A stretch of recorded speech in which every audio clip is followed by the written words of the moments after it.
Hello दोस्तों दुरंगा का season 2 मैंने अभी अभी जी5 पर देखकर कंप्लीट किया है।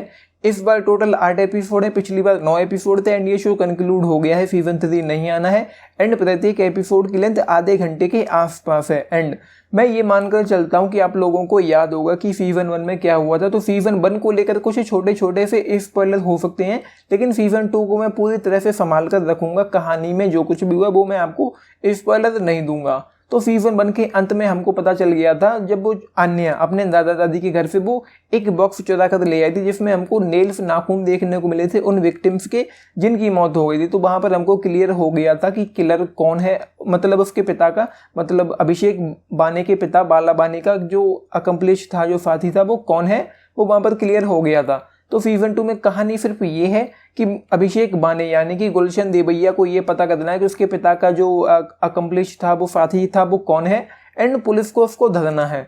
तो अभिषेक बाने और पुलिस उसको ढूंढते रहते हैं कि असली किलर कौन है, लेकिन पुलिस को डाउट होता है कि ये गुलशन देवैया का जो कैरेक्टर है अभिषेक बाने, वो किलर है। एंड बस ये चूहे बिल्ली का खेल चलता रहता। वो अभिषेक बाने असली कल्प्रिट को ढूंढता है एंड पुलिस वाले अभिषेक बाने के पीछे लगे हुए हैं। तो ये है कहानी यहाँ पर। एंड उसको अपना नाम क्लियर करवाना है अभिषेक बाने को, बस ये है कहानी यहाँ पर। एंड सीज़न 1 मैंने कल ही यानी कि 22 की रात को ही देखकर कंप्लीट किया था, अब से करीब 6 घंटे पहले।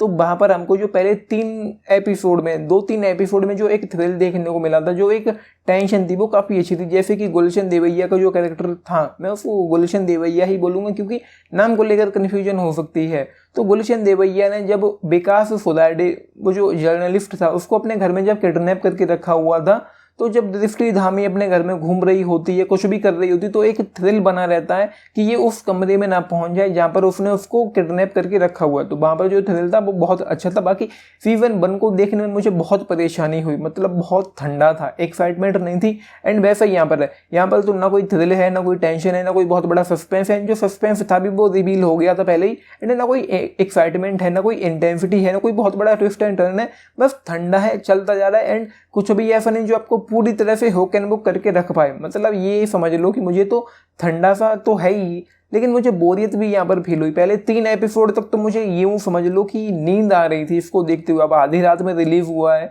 कुछ भी बहुत ग्रेट हमको ऑफर नहीं कर पा रहा है, कहानी के नाम पर, राइटिंग के नाम पर, ट्रीटमेंट के नाम पर, पोटेंशियल के नाम पर। तो भाई नींद आना, मतलब इसको देखते हुए पलक झपकना, ये चीज़ें जाहिर थी, ये हो रही थी मेरे साथ। लेकिन फिर मैंने कुछ टिप्स एंड ट्रिक्स हैं मेरी, फिर मैंने कोशिश की एंड मैंने कायदे से इसको देखा वहाँ से एंड अंत तक देखा एंड ख़त्म हो गया है। तो एक चीज़ मैं कहूँगा कि यहाँ पर अमित साधा का कैरेक्टर जो हमको देखने को मिला, मतलब पिछले सीजन में क्या था कि वो बस बेड पर लेटा हुआ है, वो कोमा में था, कॉन्शियस नहीं था।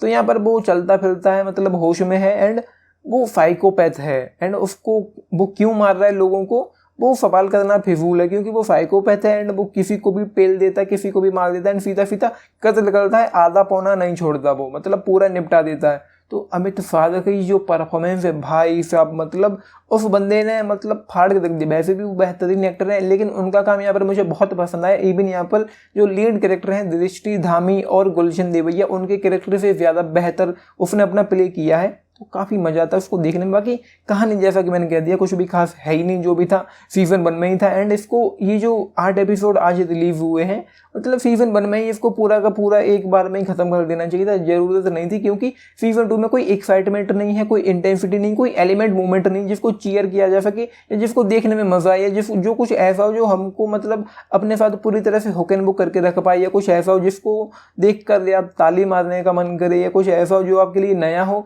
बस वही चूहे बिल्ली का खेल है जो हम हज़ारों बार देख चुके हैं। मतलब क्राइम पेट्रोल के शोज में भी हमने ये सब, एपिसोड्स में भी हमने ये सब देखा हुआ है। तो यहाँ पर हमको कुछ भी नया ऑफर नहीं किया गया। लाइटिंग ठंडी है यार, मतलब कुछ ऐसा दो हमको जो देखने में मजा आए। मतलब मुझे तो अंत तक देखना ही था, जबकि पता था सब कुछ लगभग एक तरीके से क्लियर हो जाता है कि शो कहाँ पर जाकर खत्म होगा। एंड ये जरूर है कि आपको दिमाग लगाने की जरूरत नहीं पड़ेगी कि ये कहाँ जा रहा है, आपको पहले से ही क्लियर होता है ये कहाँ जाएगा एंड क्या होगा अंत में। तो वो है यहाँ पर, बाकी कुछ भी खास नहीं है। एंड यहाँ पर हमको जाकिर हुसैन भी देखने को मिलते हैं। मतलब पिछली बार तो उनका रोल ज़्यादा बड़ा था नहीं, यहाँ पर वो अच्छे से दिखाई पड़ते हैं कायदे से।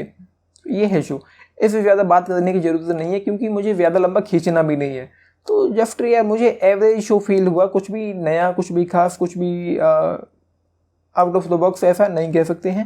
बाकी अमित साध की परफॉर्मेंस मुझे यहाँ पर बहुत अच्छी लगी है, तो वो चीज़ एक अच्छी थी, देखने लायक थी। एंड उसके कैरेक्टर में जो एक एक एक एक एक क्या कहें कि एक इविलनेस है या कुछ वो चीज़ें हैं जिससे आपको नफरत होगी, तो वो जो विलन है तो वो काफ़ी अच्छा था। सो ये है just 3 stars out of 5। Specially यहाँ पर जो एक्टर्स ने एक्टिंग की है उसको ध्यान में रखते हुए 3 स्टार्स आउट ऑफ 5 इस शो के लिए आपने देखा है लेकिन बताना। एंड एक्सपेक्टेशंस क्रिएट मत रखना, सीजन 1 देखा है तो देख डालो, बाकी कुछ भी खास नहीं है। आप पूछें 10 में से तो सिर्फ 6 स्टार।